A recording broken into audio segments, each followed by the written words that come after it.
Burkina Faso attack. Islamic extremists are killed in an assault on the French embassy and the French Cultural Center in Ouagadougou. How the Me Too and Black Lives Matter movements are reflected in the Oscars 2018 nominations. And the sale of a painting some call the African Mona Lisa smashes sales expectations at a London auction. Africa 54 starts right now. Well, good evening and welcome. I'm Vincent McCory. This is Africa 54. We begin tonight in West Africa, where Burkina Faso's information minister says 4 Islamic extremists have been killed in an attack on the French embassy and French Cultural Center in the capital, Ouagadougou. Witnesses say armed men got out of a car and opened fire on a pedestrian before heading to the embassy. A Burkina Faso government official says authorities believe the incident was a terrorist attack. A reporter for the French agency heard an exchange of heavy gunfire and saw a vehicle on fire. Witnesses say it was used by the gunman. A Burkina Faso television journalist, Omar Zombre, witnessed the incident and said in an interview that it was reminiscent of a 2015 terrorist attack on a Ouagadougou hotel in the popular restaurant known as Cappuccino. We saw, a colleague and I, 4 people trying to enter the embassy on the east side. They were in civilian attire with a kind of vest and a bag of knives, which was very visible. So they tried, but they didn't manage. So they tried to enter from the west side. We saw that they had lit a car on fire, similar to what had happened in Cappuccino. I think it's the same people. Now, the Al-Qaeda terror group claimed responsibility for the 2015 attack. The office of French President Emmanuel Macron says he is following the situation. France is urging its nationals to avoid the city center. Now, the U.S. Embassy also posted a Facebook message that warned Americans to also avoid the downtown area, seek secure shelter, monitor local media for updates, and check the site for updates. There has been no immediate claim of responsibility for the latest attack. Joining us by phone from Ouagadougou is journalist Issa Napon with more details on what exactly happened in the capital. Hello, Issa. Hello. Yes, now tell us, from what you are hearing, the very latest, what is the situation like in the city? I'm not sure I hear you very well, but what I can say it's about an attack which happened in Ouagadougou. In 2 places. The French embassy first was attacked by a crew of 5 people, and the attack started with a shot of rockets on the French embassy, and after they were fighting inside, and as told by the minister in charge of communication, there were 5 people killed over there, 5 people, and the second one occurred in the army headquarters, in the south of the town, and there were the minister who were killed among the attackers, and many people were injured in the headquarters, but I don't have the number of people injured there.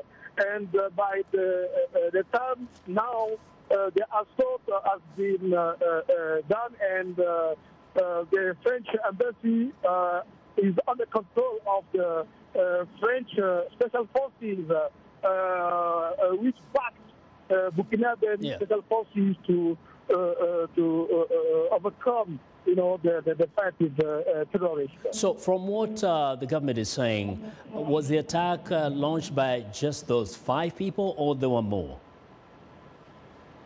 No, there were more than 5 people, because from now they're still looking for one who fled from the place. And the minister in charge of communication asked everyone who sees something unusual to call a green number so they can get to the place and see what's going on. But I can say that it's more than the 5 people, about 7 people, around 7 people launched the attack. And no civilians killed up to this point. There's no report of a civilian's death. Okay. I can hear you. It's okay. I think we have a bad line there, but we haven't heard any reports of civilians being killed. Issa, we want to thank you very much. A journalist, Issa Napon, reporting from Ouagadougou in Burkina Faso. Now across the continent to Kenya, where 4 police officers and 1 national police reservist were killed early Friday in northeast Mandera County by the Somali terrorist group Al-Shabaab. Eric Oronye, Deputy Commissioner for Lafay Sub-County in Mandera, also confirmed that 3 officers were wounded and 1 was in serious condition. Now, according to a Kenyan police statement, more than 100 Al-Shabaab fighters attacked the Fino police station, resulting in a fierce fighting between the terrorists and police officers. Kenyan authorities have identified the leader of the group that carried out the attack as Jama Nu Abdile. Kenya is part of the African Union peacekeeping force, AMISOM, which is defending Somalia's government against Al-Shabaab. Now, Sierra Leoneans go to the polls on Wednesday to choose a new president, parliament, mayoral and local council representatives. Albert Maskwai, spokesman for the Electoral Commission, says talks are ongoing with the political parties and other stakeholders to address their concerns prior to next week's elections.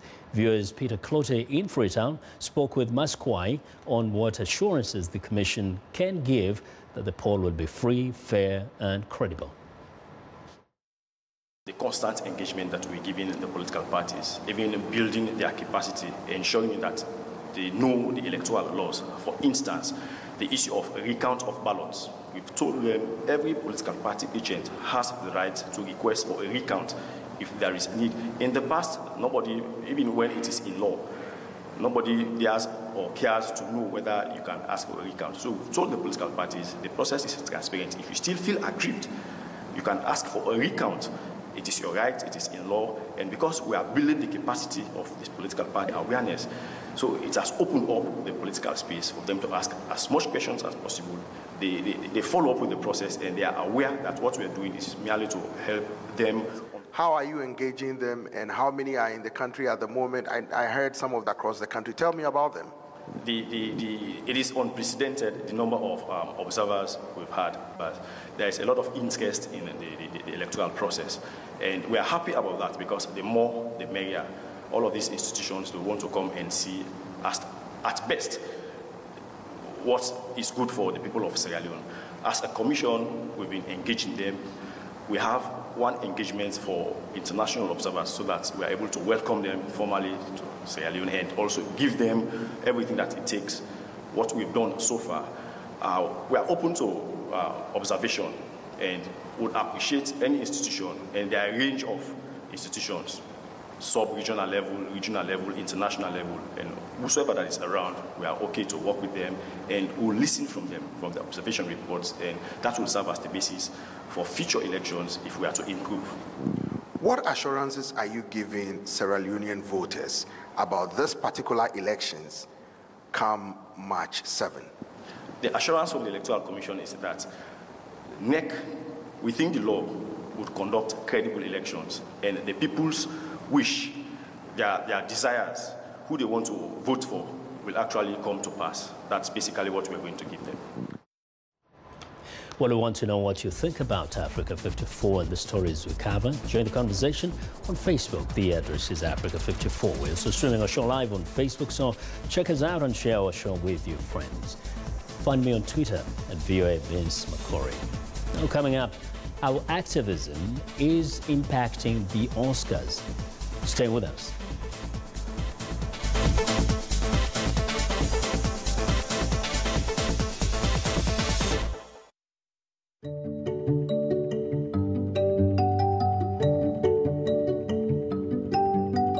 This is a country that I chose to become a citizen.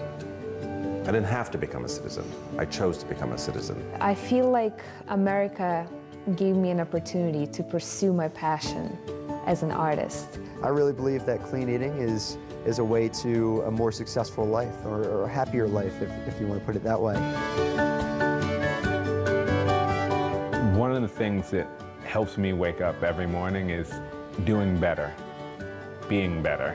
We grew up poor, and so I'm always focused on helping the working class be able to have a more comfortable lifestyle. I'm passionate about doing justice every day. I oftentimes say that justice is a verb, not a noun. You know, I believe in action and moving the ball forward.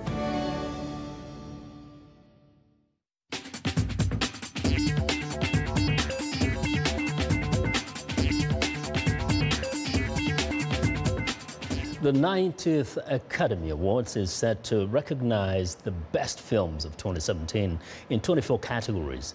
Movements such as Oscars So White, Black Lives Matter, and Me Too are helping to bring changes in the Academy of Motion Pictures, Arts and Sciences, allowing more voting members from minorities and women. As a result, audiences and critics may see the Oscars distributed more evenly to cover a wider racial and gender breadth this year. Viewers, Penelope Pulu spoke with Giovanna Chesler, director of the Film and Video Studies program at George Mason University, about the Oscar nominees making a difference.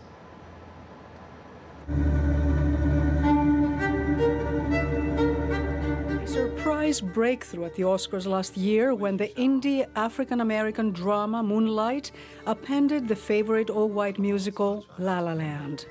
This trend in racial and gender inclusiveness is expected to continue this year, says Giovanna Chesler at George Mason University. Well, one of the things the Academy has done over the years is it's increased its membership amongst more diversity of actors, performers, and screenwriters, and welcoming them into the voting population of the Academy's 7,000 members. As a result, among this year's nominees are African-American films such as Dee Rees's Mudbound, about a decorated African-American pilot returning from World War II into the segregated South. Mudbound, Dee Rees's film, is being recognized in the categories of screenwriting and acting and cinematography.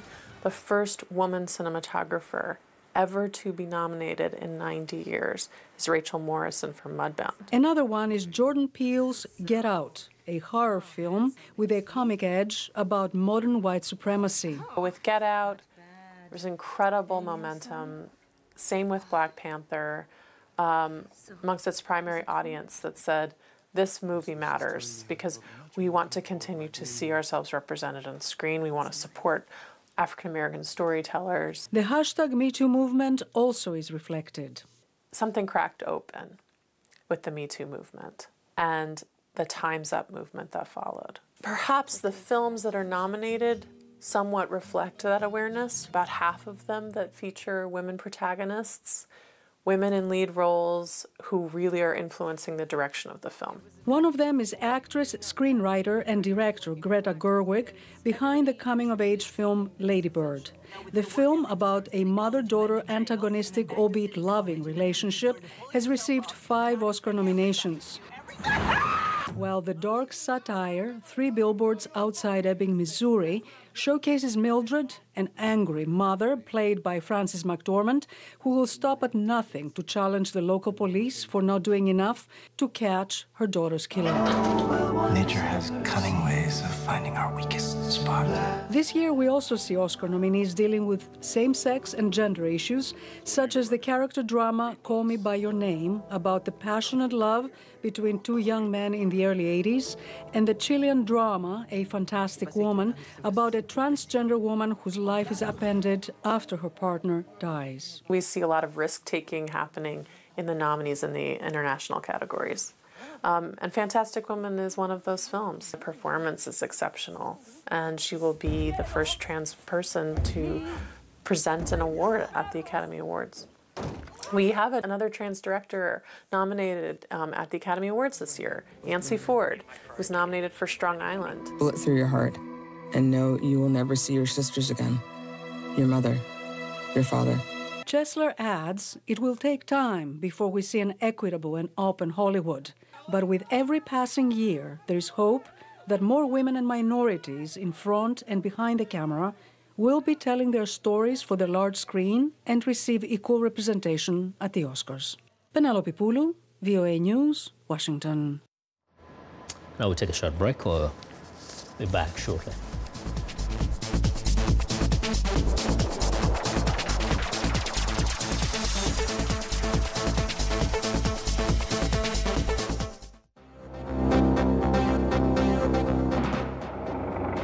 In Burkina Faso, 4 Islamic extremists have been killed in an attack on the French embassy and French Cultural Center in the capital, Ouagadougou. In Ethiopia, Parliament approves a nationwide state of emergency despite unusual opposition from lawmakers. Residents in the town of Menaka in Mali's remote desert near the border with Niger say they fear for their lives as security in the region deteriorates. In Nigeria, the fate of more than 100 schoolgirls abducted from a boarding secondary school by Boko Haram jihadists in the country's northeast Yobe state remains uncertain. And finally, 80-year-old Egyptian Sabhi Mohammed defies age, lifting weight and practicing at his local gym 3 times a week.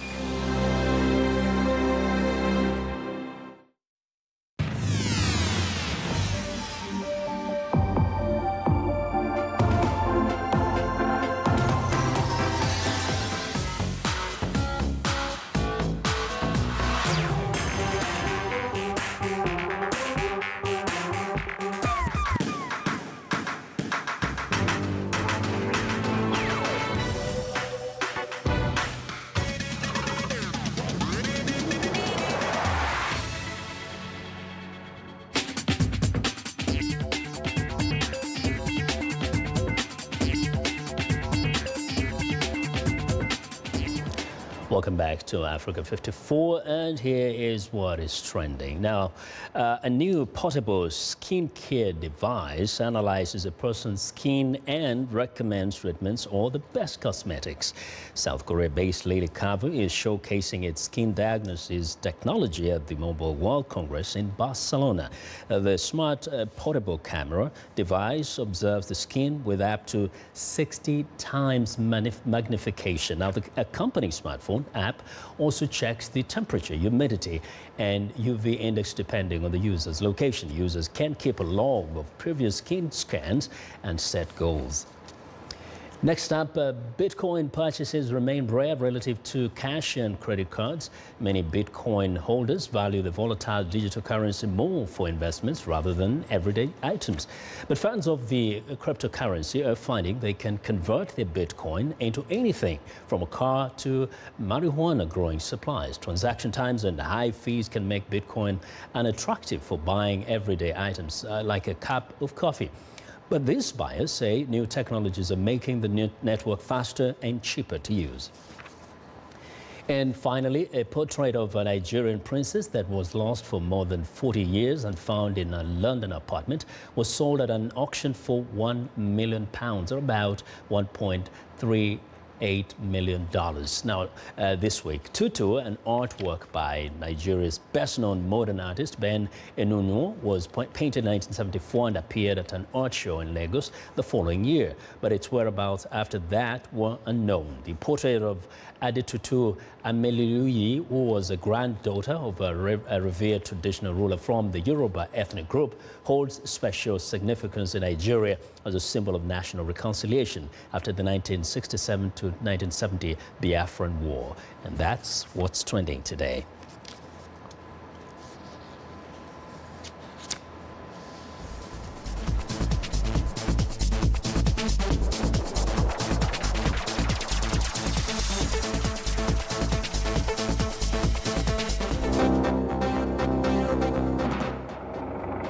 In Burkina Faso, 4 Islamic extremists have been killed in an attack on the French embassy and French Cultural Center in the capital, Ouagadougou. In Ethiopia, Parliament approves a nationwide state of emergency despite unusual opposition from lawmakers. Residents in the town of Menaka in Mali's remote desert near the border with Niger say they fear for their lives as security in the region deteriorates. In Nigeria, the fate of more than 100 schoolgirls abducted from a boarding secondary school by Boko Haram jihadists in the country's northeast Yobe state remains uncertain. And finally, 80-year-old Egyptian Sabhi Mohammed defies age, lifting weight and practicing at his local gym 3 times a week.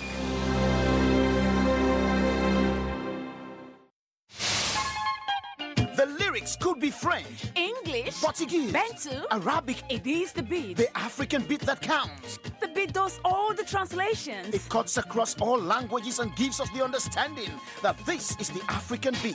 It is so distinct and adhesive. It binds us together. African Beat on the Voice of America. For more information, visit our website at www.voanews.com/AfricanBeat.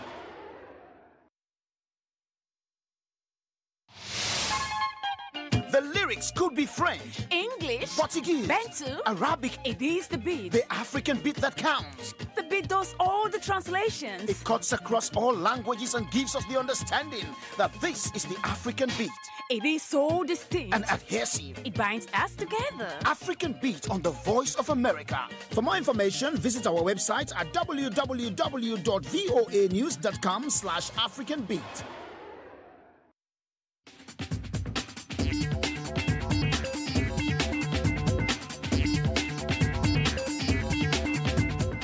Well, excitement is suddenly building up in the countdown to the Oscars. For more on what to expect, viewers Azuma Kampaure joins us live from Los Angeles. Now, Azuma, let's first talk about diversity, an issue that has come up very, very many times lately. Yes, thank you, Vincent. You're absolutely right. This year's one of the theme was diversity. The president of the institution delivering the Golden Statuette, John Bailey, said that the Academy is working hard to have more inclusion and diversity based on a greater awareness and responsibility on gender, ethnicity, and race and religion. You have to also notice that this year's nominees included female director Greta Gerwig and also African-American director Jordan Peele, and adding to that Rachel Morrison, who is the first time Oscar-nominated female cinematographer. So definitely diversity has been a pretty big theme this year. And now you're right there on the red carpet. Tell us a bit more about what you've felt, what you've heard about the effect of the hashtag Me Too movement on this particular Oscars.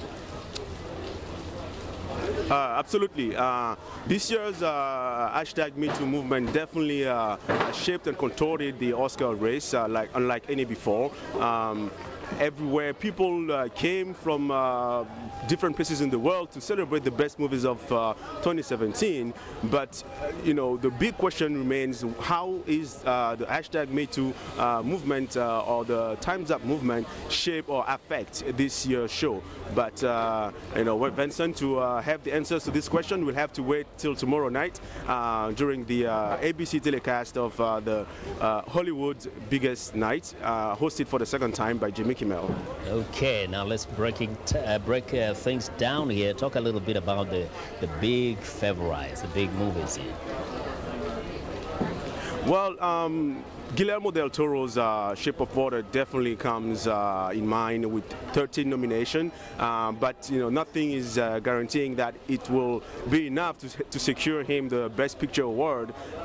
Get Out and The Darkest Hour and Three Billboards Outside Ebbing.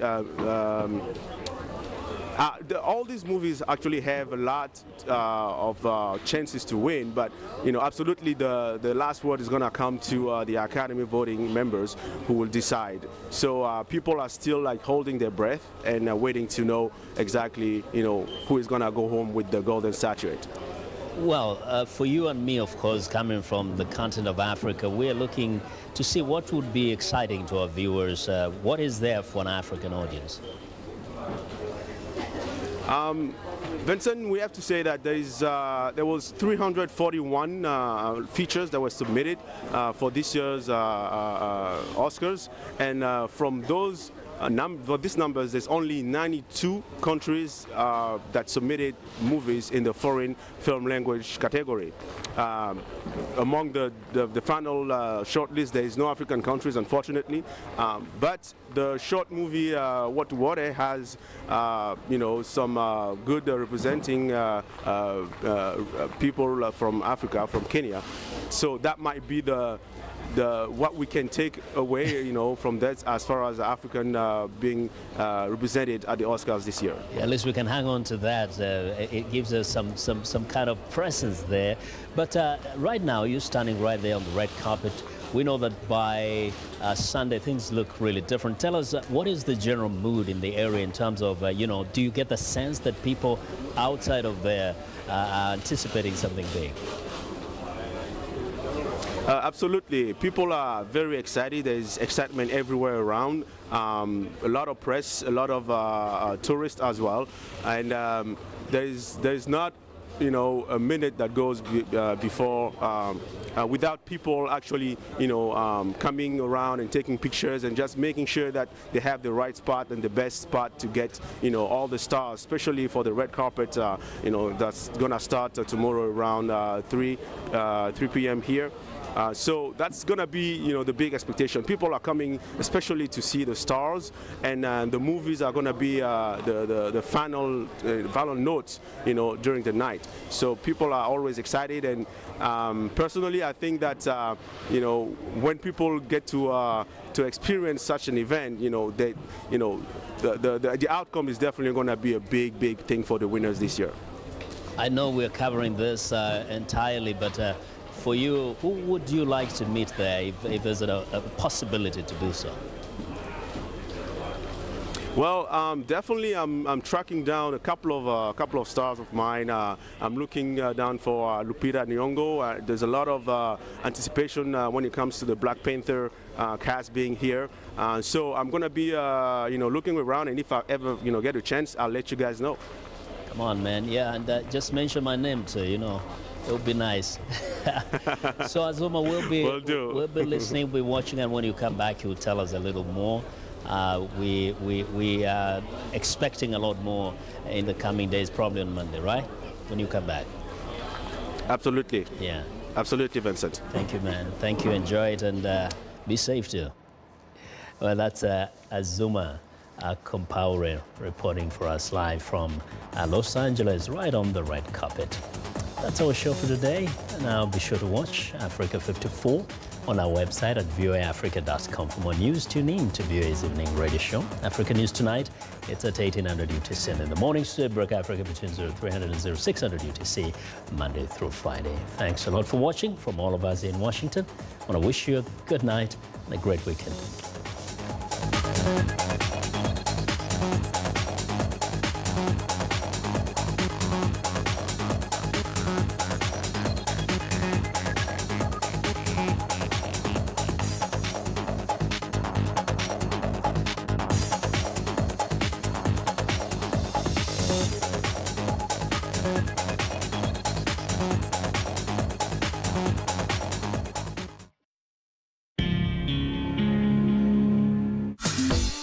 Welcome to English in a Minute.